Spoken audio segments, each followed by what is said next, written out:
آج اجلاس ہونا ہے 11:30 بجے، تو اس میں کیا تحریک انصاف شرکت کرے گی یا نہیں کرے گی؟ وہ پورا زور لگا دیں گے کہ ہماری ملاقات عمران خان سے کروائی جائے، اور حکومت کیسے عمران خان سے ملاقات کروا دے گی؟ وہاں پہ آرمی چیف نے ہونا ہے، تینوں مسلح افواج کے سربراہ نے ہونا، اور جوائنٹ سروسز کے چیف نے بھی وہاں پہ ہونا ہے۔ تحریک انصاف والے دیگر پارٹیوں کے لیڈر بات کریں گے، سوالات کریں گے۔ تو عمران خان سے مل کے آنے والے کیا سوال کر سکتے ہیں آرمی چیف سے اور دیگر فوجی سربراہان سے؟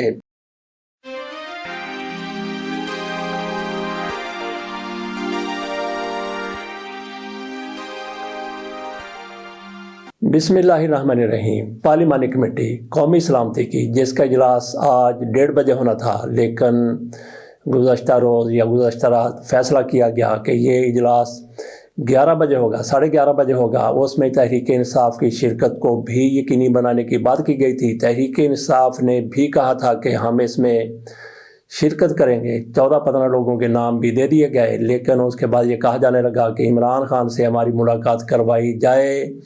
اگر ملاقات نہیں کروائی جاتی تو پھر ہم اس اجلاس میں شرکت نہیں کریں گے۔ اس اجلاس میں کیا ہوگا؟ اس اجلاس میں بریفنگ دی جائے گی دہشت گردی کے حوالے سے، اور اس سے پہلے وزیر اعظم کی طرف سے اعلان کیا گیا تھا کہ آل پارٹیز کانفرنس بلائی جائے گی۔ اس پر عمران خان کی شرکت کے لیے بھی زور ڈالا گیا تھا کہ عمران خان کو جیل سے پے رول پر لا کے اس میں شرکت کی اجازت دی جائے یا شریک کیا جائے، لیکن اس چیز کو مد نظر رکھتے ہوئے یہ حکومت، چونکہ آج پاکستان کی ساری سیاست وہ عمران خان کے گرد گھومتی ہے، اور رجیم کو عمران خان سے زیادہ کسی اور سے خطرہ نہیں ہے۔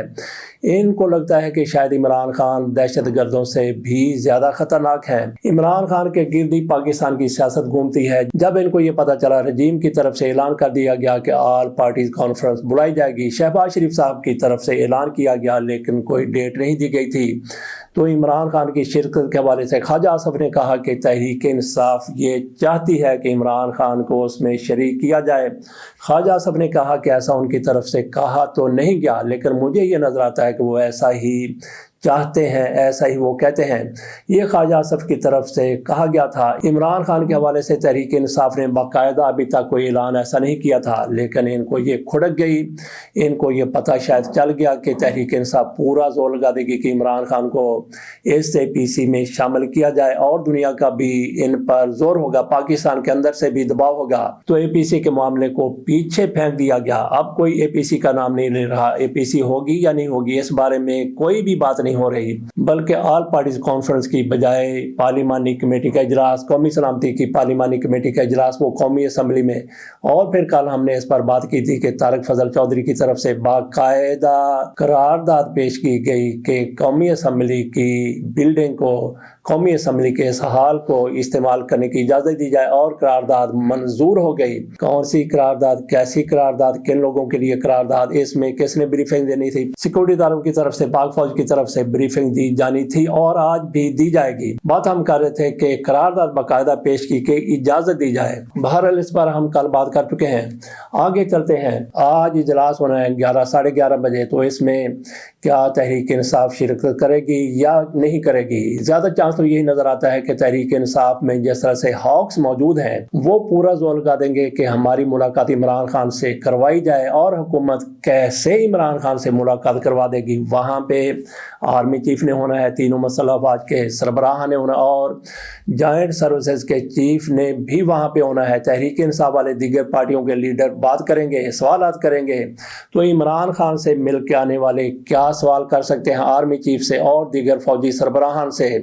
ان ساری چیزوں کو مد نظر رکھتے ہوئے حکومت کی طرف سے کیا اجازت دے دی جائے گی کہ عمران خان ان کو سمجھا دیں، بتا دیں کہ آپ نے یہ سوال کرنا ہے؟ اور عمران خان جس طرح سے پاک فوج کے سربراہ کو، جنرل عاصم منیر کو خط لکھ چکے ہیں، تو اس کے بعد کوئی گنجائش رہ نہیں جاتی سوچنے کی کہ عمران خان اپنے لوگوں سے ملاقات کریں گے تو ان کو کیا بتائیں گے، کیا سوالات انہیں کہیں گے کہ وہاں جا کے پوچھے جائیں۔ اس ساری چیز کو مد نظر رکھتے ہوئے حکومت کوئی رسک نہیں لے گی کہ ان لوگوں کی عمران خان سے ملاقات کروا دی جائے۔ مجھے 90% سے زیادہ چانسز یہی نظر آتے ہیں کہ ان کی ملاقات نہیں کروائی جائے گی۔ ہو سکتا ہے کہ حکومت پر اتنا زیادہ دباؤ آ جائے کہ عمران خان کے ساتھ ان کی ملاقات کروا دی جائے، اور پھر پھر یہ ایس او پی بھی سامنے آ چکی ہیں کہ اس اجلاس کے دوران جس میں سیاستدان ہوں گے، پارٹیوں کے پارلیمانی سربراہان ہوں گے، تو یا پھر ان کے نامزد کردہ نمائندے ہوں گے، تحریک انصاف کی طرف سے 14 کے نام دیے گئے ہیں، وہ بھی آپ کے سامنے رکھتے ہیں۔ تو یہ ایس او پی بنایا گیا ہے کہ وہاں پہ کوئی سیاسی سوال نہیں ہوگا۔ تو یہ کیسے ممکن ہے کہ سیاستدان وہاں پہ بیٹھیں؟ اور آج جس طرح سے دہشت گردی ہے ان کو سیاست سے آپ الگ بالکل بھی نہیں کر سکتے۔ تحریک انصاف کی سیاست کو لے لیں، مسلم لیگ نون کی سیاست کو لے لیں، پیپلز پارٹی کی سیاست کو لے لیں، پی ٹی ایم کی سیاست کو لے لیں، اور بی ایل اے جو کر رہی ہے ان لوگوں کو لے لیں۔ بہت سی چیزیں آپس میں جڑی ہوئی ہیں جن پر وہاں پہ بات ہونی ہے۔ تو آپ وہاں پہ کیسے روک سکتے ہیں کہ سیاسی بات نہیں ہوگی؟ اگر وہاں پہ سیاسی بات نہیں ہوگی تو معاملہ آگے کیسے بڑھے گا؟ پاکستان میں اگر سیاسی استحکام ہوگا تو ہی ایک اتفاق رائے دہشت گردی کے خاتمے کے لیے ہو سکتا ہے۔ تو آپ کیسے وہاں پہ موجود سیاستدانوں کو روکیں گے کہ سوالات کون سے کرنے ہیں کون سے نہیں کرنے؟ تو وہاں پہ جب سیاستدان بیٹھیں گے، آپ نے جتنی بھی پابندی لگا دی ہے، وہاں پہ آپ نے کوئی ایفیڈیوٹ نہیں دینا، وہاں پہ آپ نے کوئی حلفیہ بیان نہیں دینا کہ میں یہ سوال کرنے لگا ہوں۔ وہاں پہ آرمی چیف صاحب بیٹھے ہوں گے، D G I S I بیٹھے ہوں گے، باقی بھی لوگ بیٹھے ہوں گے، فوجی سربراہان بیٹھے ہوں گے، وزیر اعظم صاحب بیٹھے ہوں گے۔ وہاں پہ کوئی بھی بندہ سوال اٹھ کے کھڑا ہو کے کر سکتا ہے۔ ان کی طرف سے کہا گیا کہ اجازت نہیں دی جائے گی، ان کو اجازت لینے کی ضرورت نہیں ہے۔ بہرحال سیاسی نوعیت کا وہاں پہ سوال ہوگا، تو سوال کس سے کیا جائے گا؟ وزیر اعظم سے کیا جائے گا، آرمی چیف سے کیا جائے گا، ڈی جی آئی ایس سے کیا جائے گا، یا جیسے بھی کیا جائے گا۔ تو پھر ان کی جوابدہی ہے، ان کی مرضی ہے کہ ان پر کوئی جواب دیتے ہیں یا نہیں دیتے۔ بہرحال پہلے سے پابندی لگائی گئی ہے، اس کا کوئی فائدہ نہیں ہے۔ اور اسی طرح سے 23 مارچ کی پریڈ کے حوالے سے بھی کہا جا رہا ہے کہ وہ بھی پریڈ اس مرتبہ نہیں ہو رہی۔ تو اگر وہ سیکورٹی صورتحال کی وجہ سے جس طرح پاکستان میں دہشت گردی ہو رہی ہے، اگر اس بنا پر اس پریڈ کو منسوخ کیا گیا ہے یا التوا میں ڈالا گیا ہے، التوا میں ڈالیں کا مطلب یہ ہے کہ اس کے بعد کسی بھی دورانیے میں کسی بھی دن ہو سکتی ہے، لیکن یہ پریڈ مجھے لگتا ہے کہ کینسل کر دی گئی ہے۔ جس طرح سے پاکستان میں دہشت گردی ہے اور دہشت گرد اپنی کارروائیاں جس طریقے سے بھیانک انداز میں ہولناک طریقے سے کر رہے ہیں، تو اگر یہ خدشہ ہے، اگر یہ کہیں سے کوئی اطلاع ملی ہے، کوئی تھریٹ ہے کہ پریڈ کے دوران بھی کچھ ایسا ہو سکتا ہے، تو پھر ایسی پریڈ کی ضرورت نہیں ہے جس سے دنیا کو ہم نے اپنا جو امیج اجاگر کرنا ہے اس سے زیادہ پاکستان کا نقصان ہو جائے، دہشت گردی ہو جائے۔ تو اگر یہ فیصلہ اس بنا پر کیا گیا ہے تو درست ہے۔ کچھ لوگوں کی طرف سے جو حکومت کے مخالف ہیں، انہوں نے کہا کہ اخراجات کا بہانہ بنایا گیا ہے، جواب دیا گیا ہے کہ کیونکہ اس پر اخراجات زیادہ ہونے ہیں اس لیے یہ پریڈ نہیں ہوگی۔ اگر ایسی بات ان کی طرف سے کی گئی ہے اور اس میں کوئی صداقت ہے تو پھر اس کی مذمت کی جانی چاہیے کہ آپ کے کتنے عللے تلنے ہیں جن پر آپ کروڑوں روپے، اربوں روپے خرچ کر دیتے ہیں، لیکن ایک قومی پریڈ پر اگر یہ بہانہ بنایا گیا، جواز دیا گیا ہے، تو یہ بالکل غلط جواز ہے، اس کو کسی طور بھی تسلیم نہیں کیا جا سکتا۔ بہرحال اگر یہ دہشت گردی کی وجہ سے سارا کچھ ہو رہا ہے تو پھر ٹھیک ہے۔ خواجہ صاحب کی طرف سے دو باتیں کی گئی ہیں۔ ایک تو انہوں نے کہا کہ اگر میرے استعفے سے معاملات درست ہوتے ہیں، پاکستان میں امن آ جاتا ہے، تو میں استعفیٰ دینے کے لیے تیار ہوں۔ دوسرا انہوں نے مولانا طارق جمیل صاحب کے حوالے سے بات کی ہے، اگر خواجہ آصف صاحب استعفیٰ دیتے ہیں تو انہوں نے کسی کے اوپر کوئی احسان نہیں کرنا، بلکہ وہ تو جیتے ہی نہیں تھے، وہ تو فارم 45 پر مستند طور پر ہار گئے تھے، ان کو فارم 47 پر جتوایا گیا، آگے لایا گیا، وزیر بنا دیا گیا۔ تو خواجہ صاحب آپ نے قوم کے اوپر کوئی احسان نہیں کرنا، بلکہ جو بلنڈر کیا گیا تھا، جو غلطی کی گئی تھی، اس کو درست کرنے کا آپ کے پاس موقع ہے۔ جائیں، ابھی استعفیٰ دے دیں، آپ کی بڑی مہربانی ہوگی۔ اور آپ جیسے جھوٹے بندے کو تو ویسے بھی پارلیمان میں بیٹھنا نہیں چاہیے۔ جس طرح سے آپ جھوٹ بولتے ہیں، جس طرح سے دو نمبری کرتے ہیں، جس طرح سے لوگوں کی آپ کردار کشی کرتے چلے آئے ہیں، اسی بنا پر ہی آپ کو پارلیمنٹ میں نہیں بیٹھنا چاہیے۔ اور آپ تو پھر دو نمبری سے بھی آ گئے ہیں، تو آپ کو بیٹھنے کی بالکل بھی اجازت اگر کسی کے پاس یہ اختیار ہے تو وہ نہیں ہونی چاہیے۔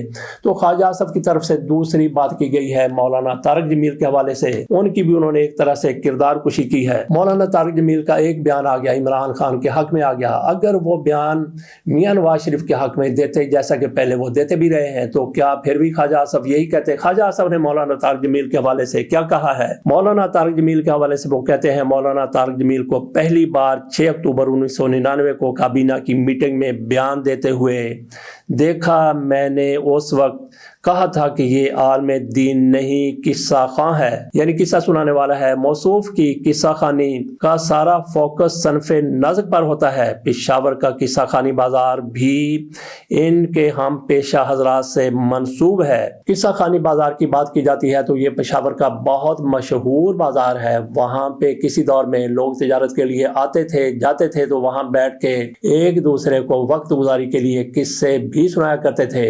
تو خواجہ آصف کی طرف سے ایک تو یہ کہہ دیا گیا کہ ان کی طرح یہ قصہ خوانی کرتے ہیں، اور دوسرا صنف نازک کے حوالے سے یہ مولانا طارق جمیل کی ان کی طرف سے کردار کشی کی گئی ہے۔ بہرحال خواجہ آصف جس طرح کی باتیں پہلے بھی کرتے رہے ہیں، ان کو نہ اپنی عزت کا کوئی احساس ہے اور نہ ہی یہ دوسروں کی عزت کرتے ہیں۔ مولانا طارق جمیل کی طرف سے کیا کہا گیا تھا وہ بھی 1-2 منٹ میں آپ کے سامنے رکھ دیتے ہیں۔ ارشاد بھٹی کو انٹرویو دیا تھا تو اس میں عمران خان کی تھوڑی سی انہوں نے تعریف کر دی، جس پر خواجہ آصف صاحب کو ایسی آگ لگی کہ ان کا تن من جل کے رہ گیا کہ وہ عمران خان کی تعریف کر رہے ہیں۔ ایسی تعریف تو ان کو چاہیے تھی کہ وہ میاں نواز شریف کی کرتے، شہباز شریف کی کرتے، یا جن کی یہ آج کل چاپلوسی کرتے ہیں ان کی کرتے۔ تو دیکھتے ہیں کہ ان کی طرف سے کیا کہا گیا ارشاد بھٹی کے پروگرام میں۔ مولانا طارق جمیل نے کہا کہ اگر مجھے جیل میں کبھی عمران خان سے ملاقات کا موقع ملا تو میں کہوں گا کہ شاباش تم نے تاریخ بدل دی۔ انہوں نے کہا کہ مجھے یقین تھا، 100% یقین تھا کہ عمران خان جیل کاٹ لیں گے۔ جو بھی عمران خان سے ملاقاتوں کے لیے گیا میں نے اس کا عزم دیکھا، حوصلہ دیکھا، میں نے اندازہ لگا لیا کہ وہ ڈیل نہیں کرے گا۔ عمران خان سے آخری ملاقات کے بارے میں بتاتے ہوئے مولانا طارق جمیل نے کہا کہ اس کی حکومت ختم کرنے سے کچھ عرصہ قبل ہماری ملاقات ہوئی تھی، لیکن تاریخ مجھے یاد نہیں۔ میزبان نے سوال کیا کہ آپ نے عمران خان کے ریاست مدینہ کے ویژن کی حمایت کی، آپ نے عمران خان کے کردار میں ایسا کیا نوٹ کیا؟ جواب میں مولانا طارق جمیل نے کہا کہ عمران خان ایک ایماندار، سچے اور دیانتدار آدمی ہیں۔ عمران خان کی رہائی اور اقتدار میں واپسی کے بارے میں پر امید ہونے سے متعلق سوال کے جواب میں مولانا طارق جمیل نے پیش گوئی کی کہ مجھے یقین ہے کہ عمران خان کے حالات ضرور بدلیں گے۔ عمران خان کے خلاف عدت کیس پر بات کرتے ہوئے مولانا طارق جمیل نے کہا کہ 14 صدیوں میں ایسا کوئی کیس سامنے نہیں آیا، جھوٹ کے سر پیر نہیں ہوتے۔ عدت کے معاملے میں کیس کیسے ہو سکتا ہے جب اس میں صرف عورت کی گواہی ہی قبول کی جاتی ہے؟ مولانا طارق جمیل نے میزبان سے استفسار کیا کہ عمران خان کے خلاف کوئی ایک بھی معقول اور جائز کیس ہو تو بتائیں۔ جب ارشاد بھٹی نے توشہ خانہ کیس کا حوالہ دیا تو مولانا طارق جمیل نے کہا کہ عمران خان نے گھڑی کی رقم ادا کر دی تھی۔ ایک شخص جس نے اپنی ساری جائیداد شوکت خانم ہسپتال کو دے دی، کیا وہ محض ایک گھڑی کے لیے خود کو بیچ دے گا؟